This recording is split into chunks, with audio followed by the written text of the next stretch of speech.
the last couple of weeks, week number 1 of this How Can I series was all about how do I know what to do? Like, how can I actually work out what I need to do in my renovation first, second, and third? The second week was how can I improve my ability to decide on things? Making really fast decisions and decisions on the fly is sometimes required during a renovation. And some people can do that with ease. Me can do that with ease, and other people take their time. And some people take so much time procrastinating, they never get what they want out of a reno. So that's one of the things we like to prevent, all in all. And then tonight is how can I get everything I want inside my renovation? Look, guys, as I cover this topic tonight, I want you to think about first how much money you can borrow, how impressive your renovation, how impressive you'd like it to be, and why. Is it impressive for a buyer, which is awesome, but is it impressive because you kind of just want to show off? Because the truth is that that's about what your friends think. And let me tell you, they're not in charge of your budget or your profit margins. They're the winning things for you guys, right? Is to stick to your budget and also to really be guarded about your profit margin. So the first thing you need to do is set a budget. Start by deciding what changes you really need to make to your home, your property. Make a list of your must-haves versus your nice-to-haves. It's really cool to have some things. Are they necessary, or are they just something that you've dreamed of? And if there's something that you've dreamt of and they're not in your budget, or they're not in the right demographic, or they're not the right money spend for that particular renovation, think twice about putting them in, because that kind of stuff blows a budget. So make a list of your must-haves and prioritize those, and then beside your nice-to-haves. If you can allow it after you've set your budget, go back to your nice-to-haves. Be very realistic about how much you can spend. Look, guys, this will be determined by 2 things.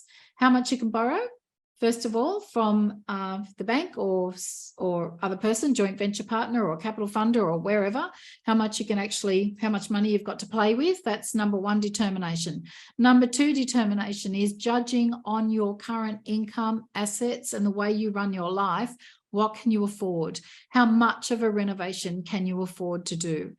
You don't want to put yourself into stress or duress financially by getting very, very excited about a renovation and overcapitalizing, or just spending too much on the things that you desire. So it is all about being businesslike about renovating and making really cool decisions. Set your budget to include a contingency fund for any unexpected extras. It's really exciting if you get to the end of your renovation and you haven't had to use it. That's more money in the profit pool and less money that you've had to spend to get through your reno. But it's really nice to have a contingency fund sitting there. There's usually something, sometimes small and sometimes a bit more of a shock when builders start to pull things apart. They do come across things, but be determined to keep your spending to a minimum. Look for bargains, plan ahead. Look for bargains and plan ahead. So no matter what you come across in your renovation, you might be able to suck it in and pull it in further down the progress. If you've actually, if you've stumbled across something and you've used that contingency, then you're going to have to pull it in because you need to finish under, right? So, you know, think about your spend, stick to your budget, set your budget, include that contingency, and then be determined to stick to that budget. Bargains are everywhere, guys. Facebook Marketplace is a godsend. Didn't have it when I was young. We only had the newspaper, the local leader, or the trading post. Give me a thumbs up if you remember what the trading post was. It was a newspaper in New South Wales. I don't even know if it was countrywide, but anyway, that's where we used to pick up our stuff from. Plan your reno out room by room.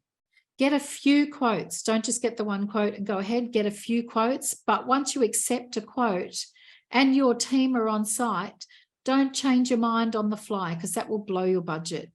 Make sure that the tradies stick to what you've already got them to quote on. All those added extras, you know, a few $100 there, $1,000 there, they really add up and they can really push down through your renovation and you know, you'll get an ugly surprise at the end. So to not get that ugly surprise, I do want you to plan your renovation out room by room, and I want you to check in during that reno.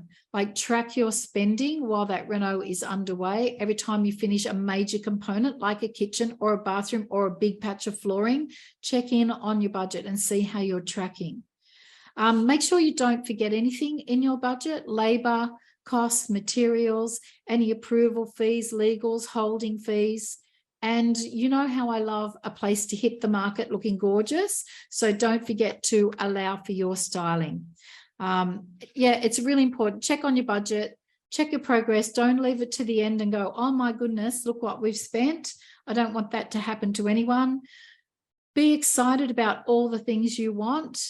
And if you can't have the thing you want inside your renovation, to get it, try and choose a different version or look for a cheaper way of getting that finished. Like if you want perhaps a big glass partition, maybe you can have a gyprock partition, but a great big opening barn door that's going to open up that space. Like there are always some kind of downsizable, cheaper alternatives to get what you want. So in the end, you'll be happy with your result and it won't have cost you an arm and a leg. So thanks, guys. Make sure you reach out. If you ever want to speak to me, you are so welcome to do so.